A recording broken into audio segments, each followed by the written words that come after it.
Qui sait si l'inconnu qui dort sous l'arche immense, mêlant sa gloire épique aux orgueils du passé, n'est pas cet étranger devenu fils de France, non par le sang reçu, mais par le sang versé.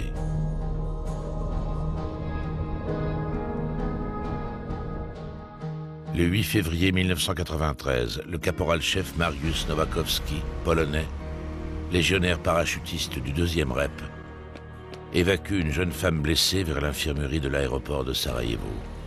2 obus de mortier tombent.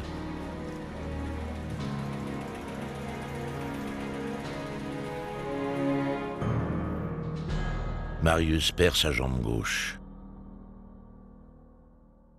À François Léotard, qui lui rend visite sur son lit d'hôpital, il déclare « Monsieur le ministre, je ne vous demande ni argent ni décoration, mais simplement de devenir français. » Il y a quelque chose qui se passe. Dans les moments comme ça, on prend la conscience qu'on a servi à un pays avec des armes. Étant blessé, pour moi, ça crée un lien. Je sais pas, ça m'a dit que maintenant, je vais finir ma vie ici. Honneur et fidélité. C'est sous cette devise que près de 700 000 hommes ont depuis 1831 prêté serment à la France. Ils se sont battus pour elle, toujours en première ligne. Des tranchées de la Somme au maquis de Kaobang, des Balkans à l'Afghanistan, ils ont été de tous les combats sous tous les cieux du monde. Certains y ont laissé leur sang, d'autres leur vie. J'ai reçu 67 éclats dans le corps, dont dans les bras, dans les jambes, les genoux traversés, plus de liquide, plus de ligaments.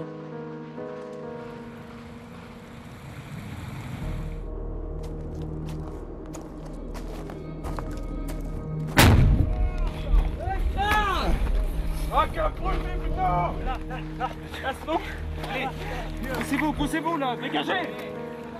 J'ai touché 2 balles de le calibre 7,62. Un sur le dos, à niveau de cœur, l'autre qui est entré à côté. Il a traversé les ailés, il est entré. Légionnaires, vous êtes soldats pour mourir. Je vous envoie là où l'on meurt. C'est en ces termes que le général Denégrier s'adressait en 1884 à ses hommes engagés dans la Légion étrangère. La Légion a participé, il est vrai, à bien des combats qui ont fait sa gloire et forgé sa légendaire réputation. On aurait pu croire que pour un tel engagement, pour de telles exigences, les légionnaires devenaient au moins au terme de leur contrat automatiquement citoyens français. En fait, ces soldats ne bénéficiaient d'aucun privilège jusqu'à la fin des années 90. Mais la détermination de quelques hommes allait permettre de changer la situation.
Ce que l'on connaît de la Légion étrangère, ce sont les images filtrées des reportages télévisés sur ces hommes sans nom, le visage peint aux couleurs de la guerre, rampant dans la boue. Le mythe est aussi entretenu par la littérature et le cinéma, et par des exploits incroyables, tellement incroyables qu'ils sont devenus légendes, comme la bataille de Cameron. Ils sont aujourd'hui plus de 7000, venus de 140 pays et engagés sur tous les théâtres d'opération. Depuis toujours, la Légion est un corps d'élite. Les méthodes d'entraînement sont des plus dures, mais c'est ce qui fait de ces hommes des soldats parmi les meilleurs du monde.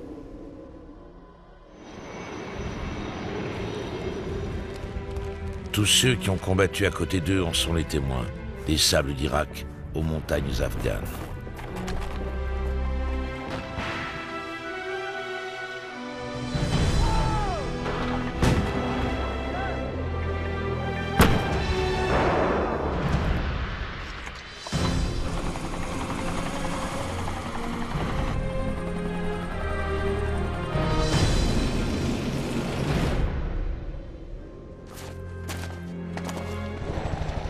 Mais derrière le mythe, il y a des hommes, des destins parfois héroïques, parfois brisés. Car ces gens-là vont à la guerre.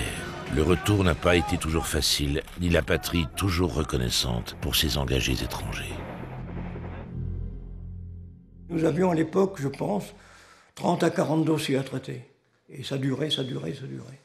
Alors que ces gens-là avaient été des combattants, avaient payé au risque de leur vie le service des armes de la France, et il nous semblait légitime qu'ils accèdent dans les meilleurs délais à la nationalité française. En 1999, s'engage alors une longue bataille législative pour permettre au moins aux légionnaires blessés au combat d'obtenir leur naturalisation par le sang versé. La question mobilise bientôt les plus hautes autorités de l'État, les cabinets ministériels, les élus, mais aussi les médias et la société civile. Le combat s'engage, soutenu par la détermination des membres de la Fédération des anciens légionnaires dans le contexte de la cohabitation Chirac-Jospin et des débats déjà passionnés autour de la révision du Code de la nationalité.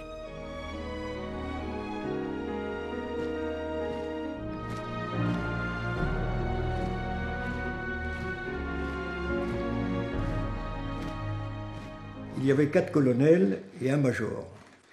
Et je crois que l'un d'entre nous, Pingot, a parlé de ce poème de 1920 au pied de l'Arc de Triomphe du soldat inconnu. La première démarche a été une lettre immédiate à la ministre de la Justice. Madame la ministre, en tant que président de la Fédération des sociétés d'anciens de la Légion étrangère, je suis chargé de la défense des intérêts matériels et moraux de ces derniers. Cette responsabilité me conduit à m'intéresser aux conditions de naturalisation de ces étrangers qui volontairement servent la France pendant au moins 5 ans, quelquefois au péril de leur vie. Après avoir sollicité diverses hautes autorités qualifiées, il me paraît que cette proposition pourrait désormais être ainsi formulée. Tout étranger qui sert ou servira dans les armées françaises et qui aura été blessé au cours d'un engagement opérationnel pourra, sur sa demande, obtenir de plein droit la nationalité française au motif qu'il est français par le sang versé.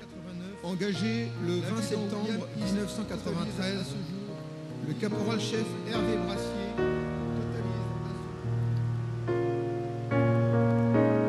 Les membres du bureau de la Fédération prennent soin de consulter un spécialiste pour donner corps à leurs propositions, afin d'éviter toute contestation juridique. Ancien conseiller d'État qui avait lui-même dirigé une précédente commission sur la réforme du Code de la nationalité, Marceau Long bénéficie d'autres atouts. J'avais été secrétaire général du gouvernement avec le président Giscard d'Estaing. Puis en mai 81, j'ai assuré à la demande du nouveau président la transition qui a duré 14 mois. Et donc ceci m'avait permis de connaître à la fois les nouveaux ministres et les gens dans les cabinets qui allaient souvent devenir ensuite ministres ou étaient déjà les conseillers des ministres.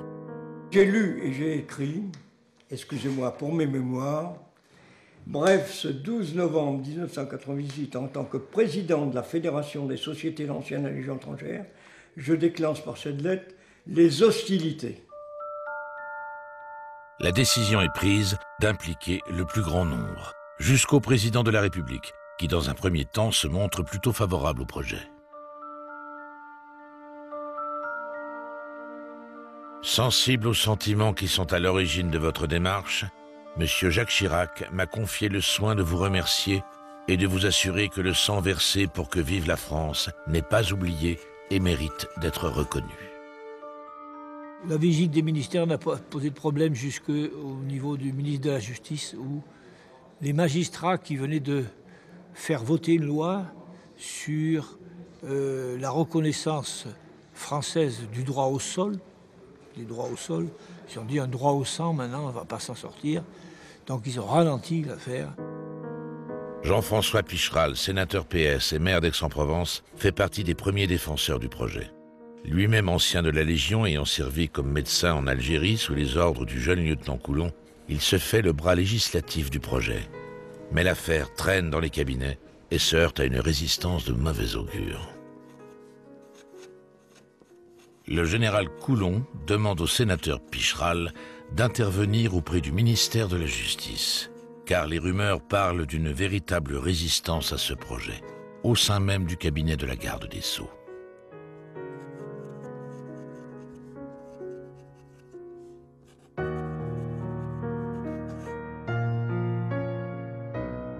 Il y a beaucoup au départ, de la part des uns et des autres, de préjugés et de manœuvres. Ils craignaient de relancer l'ensemble du débat sur la nationalité, notamment les gens, disons, de gauche, en y voyant un peu une atteinte au caractère d'automaticité qui leur était cher. Les lois sur la réponse de la garde des Sceaux est très douloureusement ressentie, d'autant qu'elle est confirmée dans le journal officiel du 22 mars 1999. D'une réforme spécifique en la matière. Du côté des partisans de la réforme. Et cette réponse, pour nous qui la recevons, est un scandale. Pendant 7 mois, notre démarche se heurte au refus de la garde des Sceaux. Le motif invoqué est autant scandaleux qu'indigne. Le voici. Afin de vérifier le degré d'attache de ces personnes avec la France, il importe que le gouvernement conserve une marge d'appréciation. Alors j'ajoute, faut-il donc que le légionnaire fût mort pour la France pour que ce degré d'attache soit vérifié? Je suis, en tant que citoyen, scandalisé et en tant que légionnaire, humilié. Je l'ai très mal pris et j'ai été secondé d'ailleurs par tous les cadres supérieurs de la Légion et en particulier M. Mesmer, ancien Premier ministre, ancien légionnaire, et c'est là que je suis allé à la plus haute autorité judiciaire qui est le président du Conseil d'État. Deux poids, deux mesures. Deux poids, deux mesures parce que la réponse n'est pas idiote. Sauf que dans ce cas-là, il faut la faire pour tout le monde. On ne peut pas, quelques mois avant, voter une loi en disant les personnes qui éventuellement peuvent prouver qu'ils avaient un grand-père ou je ne sais quoi, ou qui ont passé quelques années en France, ont droit à la nationalité française, et de l'autre, être extrêmement restrictif et extrêmement exigeant pour les autres. Le général Coulon continue pourtant avec l'énergie du désespoir d'assaillir les plus hautes autorités de l'État. C'est au chef suprême de nos armées qui connaît le prix du sang d'un soldat que j'ai l'honneur de m'adresser. Comment peut-on avoir un tel manque de considération à l'égard de cet étranger qui n'est pas un mercenaire, mais un soldat français, dont les liens avec la France vont jusqu'à lui faire don de sa vie et dont les preuves de son attachement à notre pays jalonnent notre histoire récente.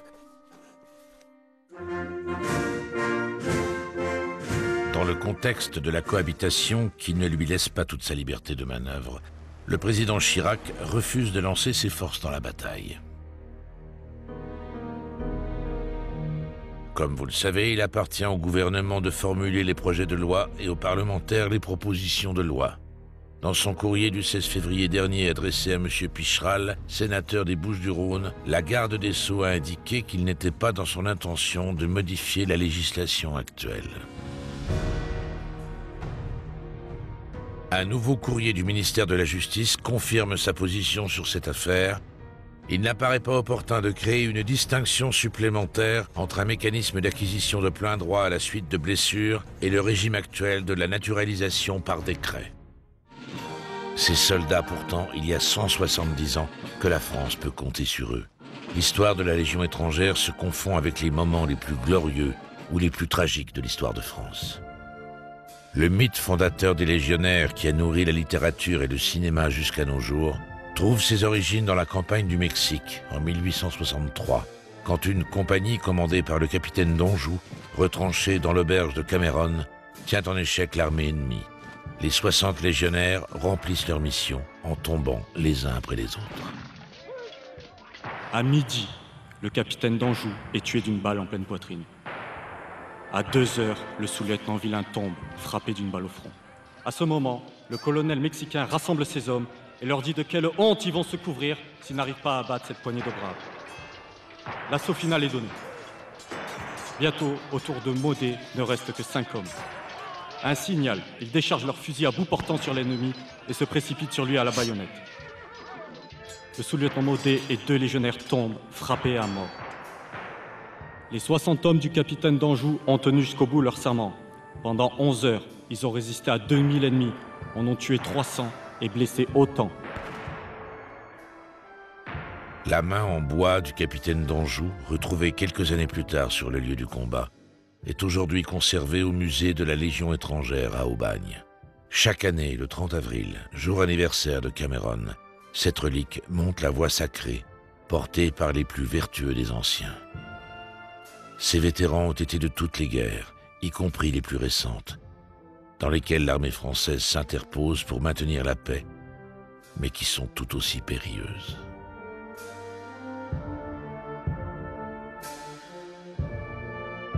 Mariusz Nowakowski en sait quelque chose.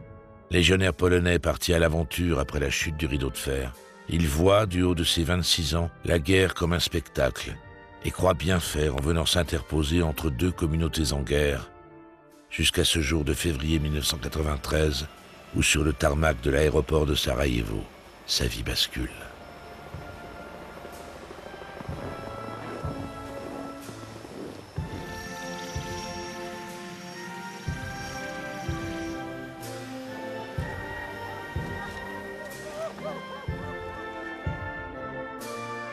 Moi j'avais 26 ans, je me disais dans ma tête que je vois la vraie guerre. Ouais, c'est impressionnant. Il y avait des collègues qui ramassaient des cadavres la nuit parce qu'il y avait des blessés.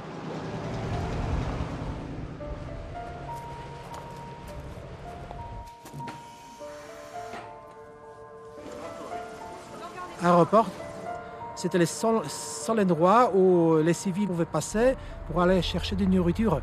Je travaillais comme mécanicien, donc toute la journée j'ai entraîné des VAB et la nuit j'ai travaillé sur les tarmacs jusqu'à 4h ou 5h du matin. Là-bas, comme ça tirait tout le temps, on ne se cachait pas.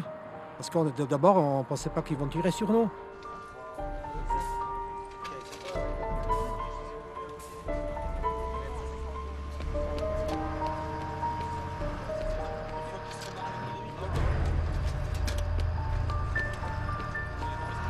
Donc, je me rappelais les mortiers qui s'approchaient vers nous, boum, boum, boum. Donc, comme ça allait vite, je savais qu'ils tiraient pour nous.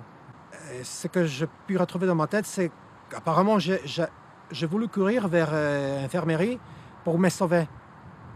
Mais j'ai fait quelques mètres et apparemment, je suis tombé sur la route. Et comme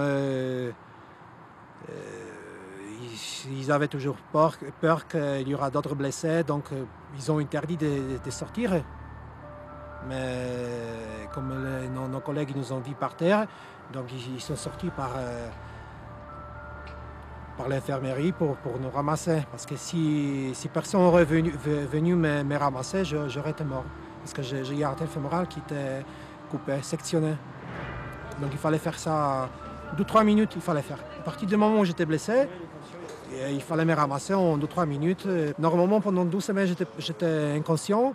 Mais le seul moment où je me rappelle, c'était à l'époque capitaine Lantares qui est venu. Aujourd'hui, c'est colonel. Il est venu me rendre visite avec des légionnaires. Mais moi, je ne savais pas qu'est-ce qui s'est passé. Je croyais que c'est la guerre contre les Russes. C'est ça. Voilà, j'ai parlé à personne parce que j'ai oublié de parler français. Au début, quand j'étais à l'hôpital, je ne savais même pas demander de l'or. Et que je sais que j'étais amputé, ça m'a fait un choc. Ouais. Moi, je me rappelais dans la civile que les gens handicapés étaient un peu... il fallait qui ne se montrait pas. Je ne voulais pas vivre une vie comme ça cachée. Pendant des années, je ne voulais pas ni savoir qu'est-ce qui s'est passé, je ne voulais pas parler de cette guerre, ni voir des images. Et même dans la tête, je cherchais toutes les images que j'ai pu retenir avant d'être blessé. J'étais repatrié à l'hôpital des Invalides à Paris. Et après, quelques jours après, le ministre de la Défense, François Lotter, est venu me rendre visite. Et là, j'ai saisi ma chance. Je pensais que peut-être une fois amputé comme ça, on pourra se débarrasser de moi. Parce qu'un étranger qui est venu servir pour un autre pays. Que dire à un soldat qui a versé son sang et qui demande la simple reconnaissance de son pays d'accueil? Marius obtient la nationalité française à titre individuel, mais 6 ans plus tard, le projet de loi qui vise en 1999 à généraliser cette procédure n'est pas près d'aboutir. Le général Coulon et le sénateur Picheral font alors appel aux amis de la Légion étrangère, comme le journaliste de TF1 Jean-Claude Narcy, pour porter le débat sur le terrain médiatique. Moi, cette bataille, je la vis déjà depuis des années, puisque à travers les journaux que je présentais et à travers les 14 juillet que je présentais aussi à la télévision, j'insistais beaucoup dans mes commentaires, quelquefois c'était même un peu lourd, sur cette idée de français parler sans verser. Donc c'est quelque chose qui me tient à cœur depuis très longtemps.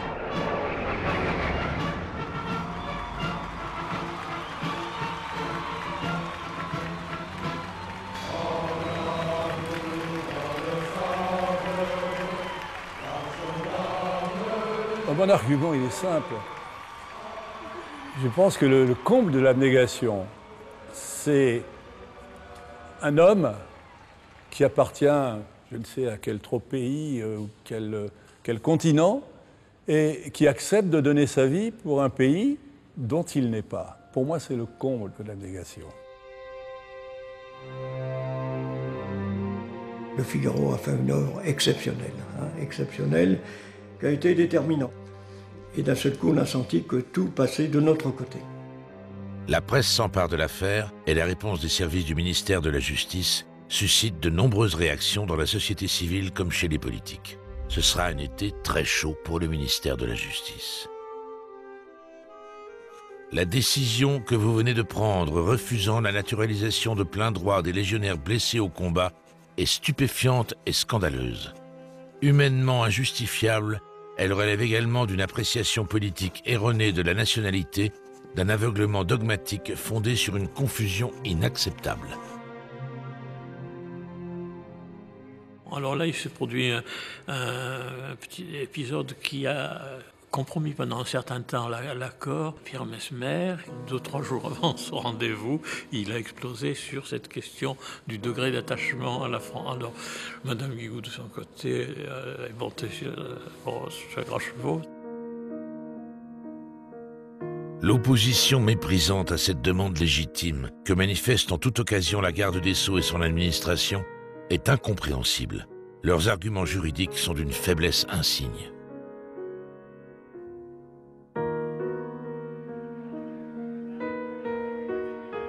La vie de Pierre Messmer se confond avec l'histoire de la Légion.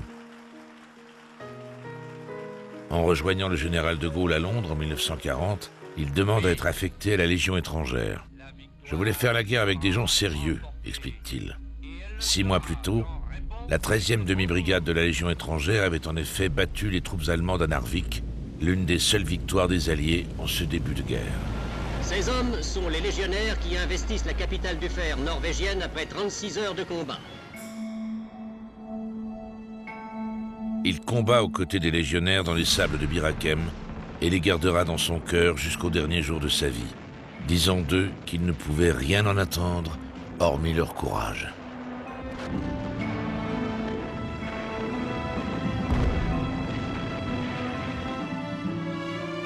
Plus tard ministre des Armées, Pierre Messmer tient tête au général de Gaulle qui lui demande, après le putsch d'Alger, de dissoudre la Légion.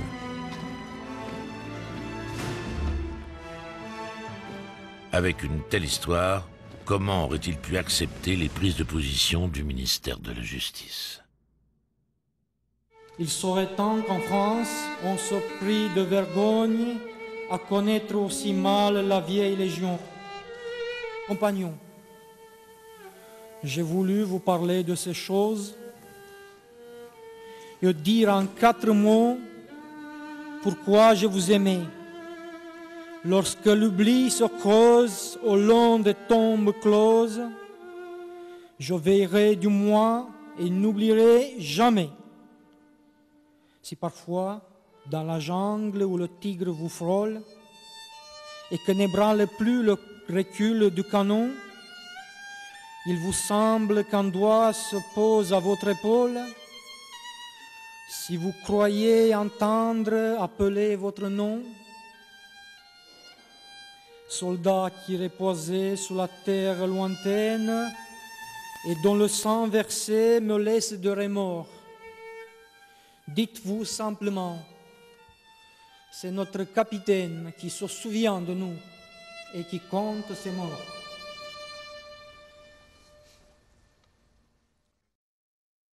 Un personnage qui n'était rien, qui n'était qu'un ancien Premier ministre,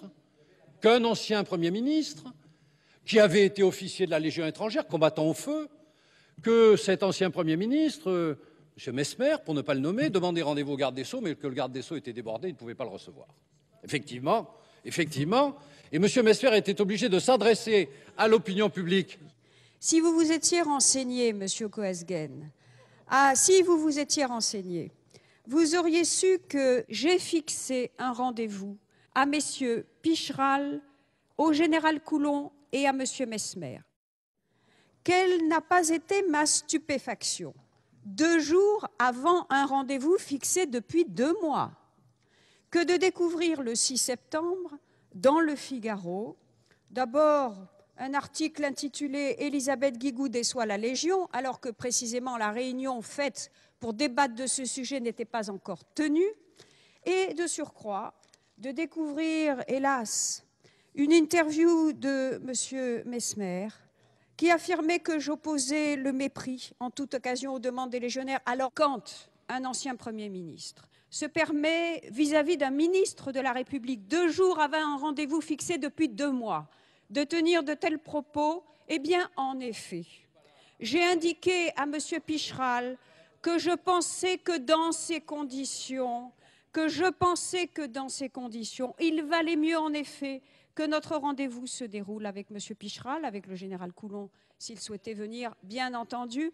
Et par conséquent, M. Cohesgen, je pense que vous auriez pu vous dispenser de soulever à nouveau cette mauvaise polémique que pour ma part, j'ai tout fait pour éviter. Je veux calmer le débat, mais je pense que l'indignation de Pierre Messmer, qui certes est Premier ministre, mais qui est aussi un ancien légionnaire, combattant à Bir Hakeim, fait peut-être que dans ses tripes, si vous me permettez cette expression, il peut ressentir bien plus durement certains propos que ne peuvent le ressentir par moments certains fonctionnaires. Dans les faits, le projet de loi ne concernerait tout au plus que quelques légionnaires par an. Pas de quoi donc émouvoir la comptabilité politique. Mais l'affaire est devenue tellement médiatique que nul ne peut ignorer les dégâts qu'elle pourrait provoquer en termes d'image. Du coup, le ton change. Sensible aux arguments développés notamment par le général d'armée Coulon, j'ai chargé mes services d'étudier la possibilité de mettre en place une procédure simplifiée. Et je dois dire qu'effectivement, remarquez, connaissant les cabinets ministériels, je ne suis pas sûr qu'elle ait piloté l'affaire de A jusqu'à Z. Et là, à l'Assemblée nationale, elle a eu des propos absolument formidables. Entre-temps, une avalanche de projets de loi arrive sur le bureau du président de l'Assemblée. Le premier est signé par Thierry Mariani, qui sera aussi rapporteur de la commission des lois. Je me souviendrai toujours de cette proposition de loi parce que c'est la première que j'ai rapportée. Je crois qu'en 17 ans de vie parlementaire, après j'en ai rapporté quasiment une centaine, mais c'est la première, donc on s'en souvient toujours. Et en plus, on était dans l'opposition. Donc bien sûr que sur le papier, elle avait toutes les chances d'échouer. Un autre projet est déposé par Charles Cova, particulièrement impliqué dans le débat puisque né de père légionnaire.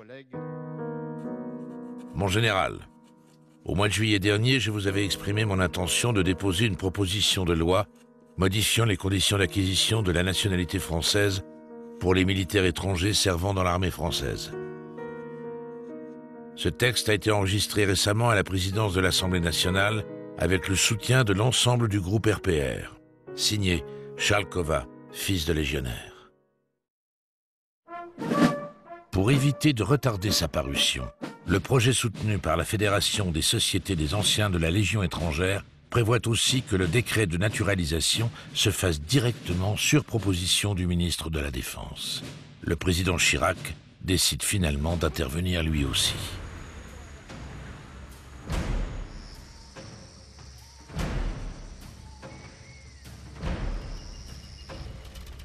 Sur le terrain, ces querelles législatives paraissent bien lointaines. Les légionnaires ne se posent pas de questions. Ils vont là où la France les envoie.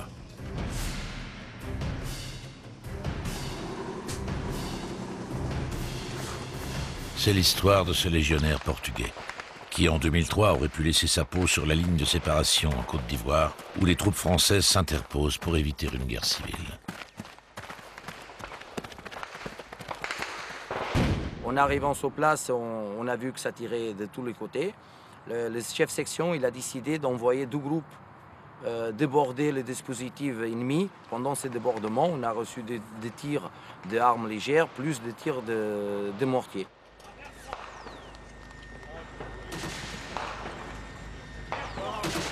Et pendant notre déplacement, il y a un obus mortier qui a tombé à peu près à 5 mètres de notre emplacement pendant qu'on se déplaçait. Et c'est là que j'étais blessé avec 3 autres légionnaires de mon groupe. Tu descends, tu vas arriver sur la position 33. Okay. 3 blessés, un obus mortier tombé sur la situation.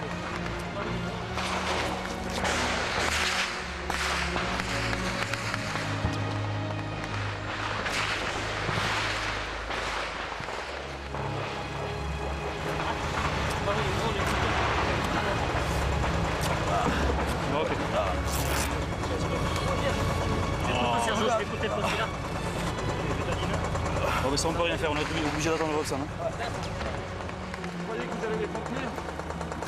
On est bien obligé. On est bien obligé, sinon c'est un massacre.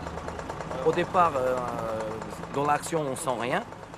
Moi, ça me brûlait. Le seul truc que j'avais mal, c'était au bras parce que ça me brûlait à l'intérieur du muscle. Mais sinon, je ne sentais pas que j'avais de blessures aux jambes ou quoi que ce soit. Et c'est en arrivant au poste médicalisé qu'ils ont constaté que j'avais aussi les jambes polycrivelées et que j'avais les genoux percés d'un côté à l'autre, quoi. Et c'est à partir de là que je commençais à avoir mal. C'est quand la tension elle a tombé que la douleur elle arrive. Pendant qu'on est dans l'action, l'adrénaline, on sent rien. T'as Gab qui semble rebouger un petit peu, puisque on a la COP 42 a même subi des tirs. À chaque instant, la Légion est engagée quelque part dans le monde. Le théâtre d'opération le plus meurtrier aujourd'hui, c'est l'Afghanistan. Au nord ou à l'est.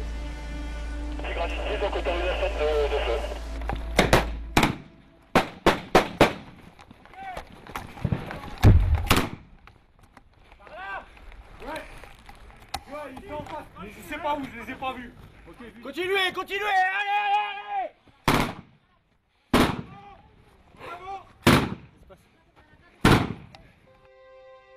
Zhang est un jeune Chinois de la génération enfant unique. Il voulait être militaire chez lui en Chine, mais ses parents s'y opposaient.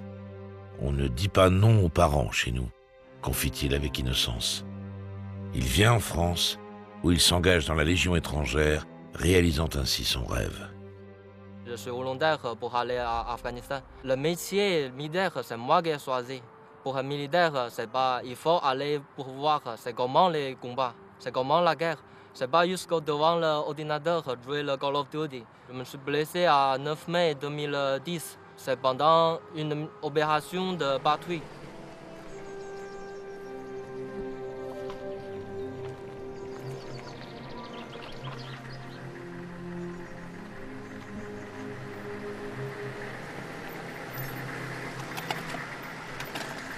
Un VAB touché sur un IED.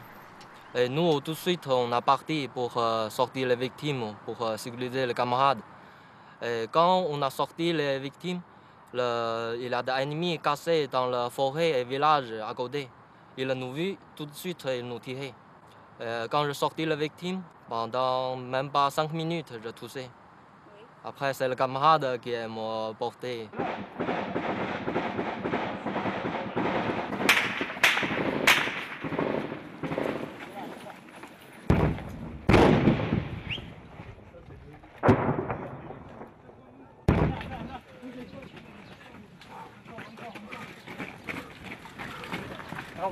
Là, c'est bon.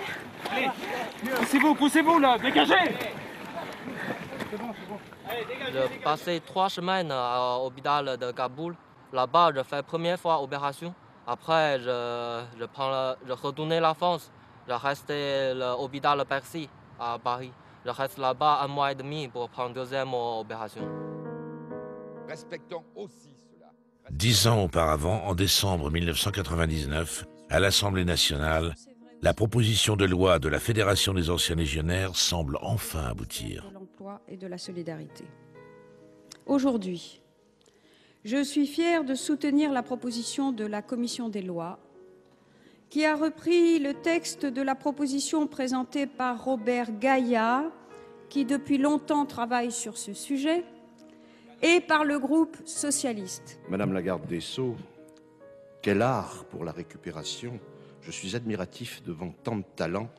Monsieur Kova, vous avez parlé de récupération. Permettez-moi de vous dire que c'est un terme que je trouve choquant. Je voudrais rappeler qu'il ne s'agit pas d'un texte du gouvernement, parce que j'ai l'impression que le gouvernement défend ce texte, mais d'un texte de la Commission des lois. Et je félicite donc mes honorables collègues d'avoir pris l'initiative de ce texte, tout en regrettant peut-être que le gouvernement n'ait pas déposé un projet de loi. Et alors là, ce qui m'a étonné, c'est la position, l'unanimité. Je pensais qu'effectivement, il y aurait la majorité, mais j'ai vu des partis qui ne voulaient pas du bien. Alors je parle du Parti communiste. En effet, légiférer pour 4 ou 5 personnes concernées par an, et à la condition qu'elles demandent la nationalité française, ce qui peut en réduire encore le nombre, est une sorte de prouesse. Pourquoi avoir tenté de faire ressurgir une sorte de droit du sang qui se verrait accorder une prééminence sur le droit du sol? Le texte qu'on nous propose, et qu'on nous propose avec combien de débats, n'est pas un texte d'automaticité, Monsieur Sarr, ni de plein droit. J'étais persuadé, jusqu'à ce qu'éclate la polémique il y a quelques semaines dans la presse, que quand on servait dans la Légion, eh bien, au bout d'un certain nombre d'années, il était normal que la nation reconnaisse le service rendu par le sang versé et accorde automatiquement la nationalité aux légionnaires. Je leur voyais quand même pas mal de droits à postuler à cet honneur de la nation. Et je me suis aperçu, comme beaucoup de Français, croyez-moi, que ce n'était pas le cas. Et j'ai vu qu'en réalité, des dossiers étaient embouteillés dans des administrations dont les fonctionnaires estimables n'avaient sans doute jamais été sur un théâtre d'opération. Je vais donc mettre au... La loi Français par le sang versé est votée en décembre 1999 à l'unanimité. Mais le chemin vers la reconnaissance est encore long. Avant la sortie du décret, nous avons eu quelques orages. Parce qu'on a essayé de revenir sur des options que nous avions mises. Il a fallu que je reparte à la bagarre. Les fonctionnaires du ministère de la Justice préparent un décret qui risque de compliquer l'application de la loi.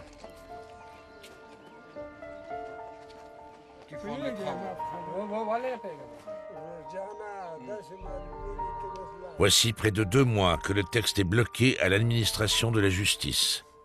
On serait en droit de penser que celle-ci souhaite reprendre d'une main ce qu'elle avait difficilement concédé à sa ministre en 1999. Je dois vous dire que j'ai réuni mon GOUM et nous ne voulions en aucun cas un décret d'application. Pourquoi?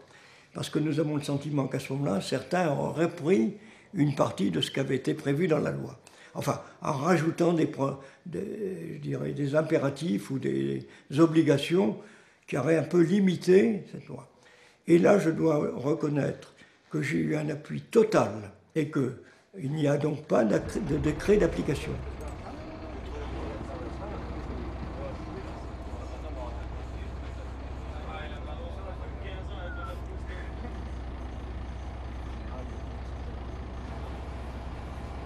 c'est ce qui m'intéressait beaucoup, c'est que pour eux était un merveilleux exemple d'intégration parfaite, plus que parfaite. Voilà des gens qui, venus de tous les quatre coins du monde, qui n'ont au départ presque rien en commun, mais qui peu à peu, et parfois assez vite même, acquièrent le sentiment qui peuvent recommencer une vie, qui peuvent en quelque sorte ressusciter, pour certains même, une véritable rédemption. J'avais le sentiment en même temps de payer un peu, très modestement d'ailleurs, la dette que je dois, moi, à la Légion étrangère. Je suis arrivé en 1954 comme sous-lieutenant et j'ai terminé en mai ou juin 85 comme général commandant de la Légion étrangère. Et la Légion a fait de moi à la fois un homme et un soldat. Et j'ai toujours estimé que c'était la dette, enfin que je devais à cette deuxième famille, je peux l'appeler comme ça, une dette incommensurable. Et là, j'ai dit après tout, c'est un début de règlement.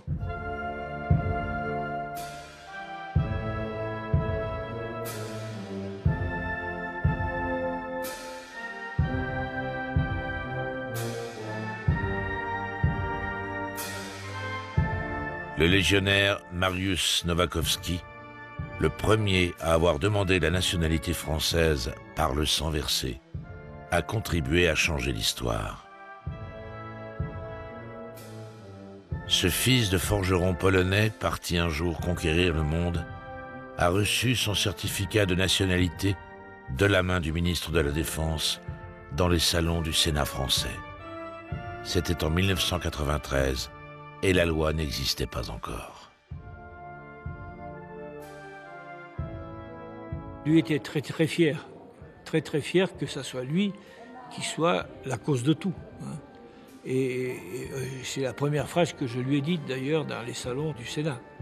Il était à côté du général Coulon avec ses cannes, et puis je dis c'est grâce à toi quoi, c'est grâce à toi. Quand on voit la fierté de ceux qui sont quand même marqués dans leur chair et qui voient cette reconnaissance dans la France qu'ils ont choisie, et ça c'est la justice qui leur est rendue. Le premier à avoir reçu la nationalité française dans les conditions de la nouvelle loi est son camarade Ribeiro, blessé 10 ans plus tard, en 2003, en Côte d'Ivoire. C'est quelque chose pour moi de très important parce que c'est quelqu'un de l'État qui m'a proposé ça. C'est pas comme si j'avais moi-même demandé la nationalité française et que je vais la recevoir à la poste ou à la mairie. C'est différent. Quand je sortais l'hôpital, j'ai entré le régiment et en même temps, je passais le rapport avec chef de corps. C'est lui qui m'a demandé, qui m'a dit, comme moi, un légionnaire blessé sur le combat, il est de droit pour demander une naturalisation par sang versé. Et il me demandait, est-ce que tu veux ou non? Et je dis oui. Mais la vie n'est pas un long fleuve tranquille. Elle a des hauts et des bas, des victoires et des défaites. Je me suis refermé sur moi-même. J'ai marché sur ces collines qui sont derrière. J'ai marché tout seul. J'ai rencontré des gens qui marchaient tout seuls. Et c'était des anciens légionnaires. J'ai marché en pleine canicule pendant 4 ans comme ça, jusqu'à la naissance de mon fils. Comme j'ai marché, je me disais qu'est-ce qu'ils font là-bas en ce moment. Comme ça, c'était des idées qui me passaient par la tête. J'ai regretté beaucoup que j'ai quitté la Légion, mais c'était mon choix. Je n'arrivais plus à me retrouver. C'est pas facile de se ramasser psychiquement. Physiquement, moi, je tenais le coup. Mais psychique, c'est autre chose. C'est le divorce qui m'a fait ça. Ça m'a réveillé. J'ai subi encore un choc émotionnel. Enfin, partie, peut-être c'est aussi à cause de comment j'étais. Je ne parlais pas beaucoup. Je pensais toujours qu'est-ce que je vis là-bas. Pendant 16 ans, je vivais comme si ça passait hier. Comme j'avais contact avec des anciens, apparemment ils ont su et quelqu'un m'a récupéré. À la Légion, on arrive à créer des liens que je pense c'est inégalable dans le civil ou dans n'importe quelle autre armée. Et j'espère qu'on le garde parce qu'il ne faut pas perdre cet esprit-là. C'est dans le moment difficile qu'on voit les gens qui ont pu compter. Pour moi, je fais le bon choix. De toute façon, être à la Légion, c'est déjà pour moi un bon choix. J'ai 21 ans de service et je ne regrette rien de ce que j'ai fait, qui m'est arrivé non plus. S'il fallait le refaire, je suis prêt à le refaire, il n'y a aucun souci. J'étais, il y a encore un mois, avec un des tambours de la Légion, de la musique de la Légion, et je lui ai dit, mais tu es colombien? Il m'a répondu, mais non, moi je suis légionnaire. Voilà, il a tout compris. Moi, j'ai des amis qui sont caporaux-chefs. Et j'ai des amis qui sont généraux, bien sûr. Mais remarquez, la Légion, essentiellement, a une colonne vertébrale, qui est son corps sous-officier. Incomparable. La France n'a que 2 exceptions pour moi. Elle a d'abord l'Académie française. Et la deuxième, incontestable, c'est la Légion étrangère. Pourquoi? Parce que aucune nation au monde qui a voulu nous copier n'a réussi. Quand je les ai connus, j'étais sous-lieutenant et lieutenant. Or, les leçons que j'ai reçues, c'est pareil. Je n'ai jamais eu à régler un problème, à mon sens, d'insuffisance de ces gens-là sur le terrain. Ils ont toujours été pour moi exemplaires.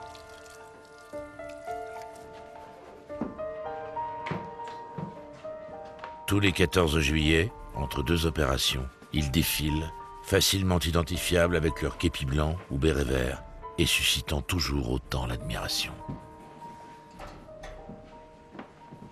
Je ne sais pas si les gens se souviennent que depuis la création de la Légion, par exemple, il y a eu 35 000 étrangers qui sont morts pour ce pays.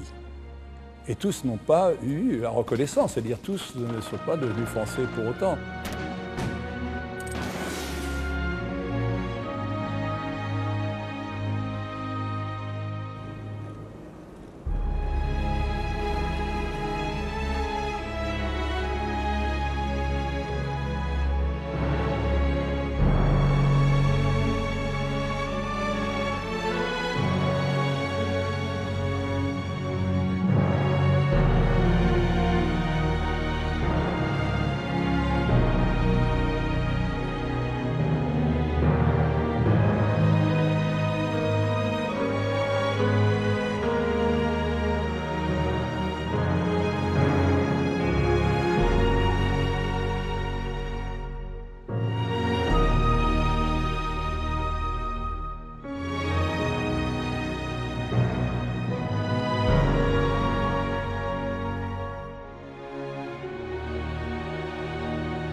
Je vois qu'il est fier de moi. Je vois ça dans ses yeux.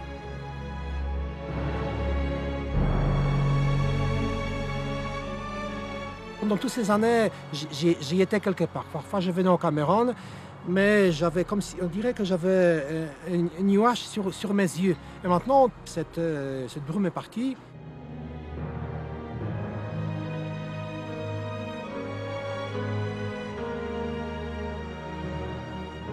Pendant ces ans, je voulais parler avec personne de ce qui s'est passé. Les valeurs, être travailleur, voilà, il ne faut pas lâcher. Maintenant, c'est plus facile à me dire, parce que pendant ces ans, les gens me voyaient que je tiens le coup, mais ils ne voyaient comme je suis à l'intérieur, que j'étais brisé. Et tout seul, on ne réussit pas. Dans la vie, c'est vrai, il faut un appui. Savoir que quelqu'un est derrière vous. C'est que moi, je lui répète toujours, Marcel, papa sera toujours avec toi. Qu'il sache ce qui s'est passé avec moi de retard, c'est malheureux, mais moi je lui répète toujours que moi je t'aime et je serai toujours derrière toi. Mais tu ne fasses pas des conneries. Je serai toujours derrière toi.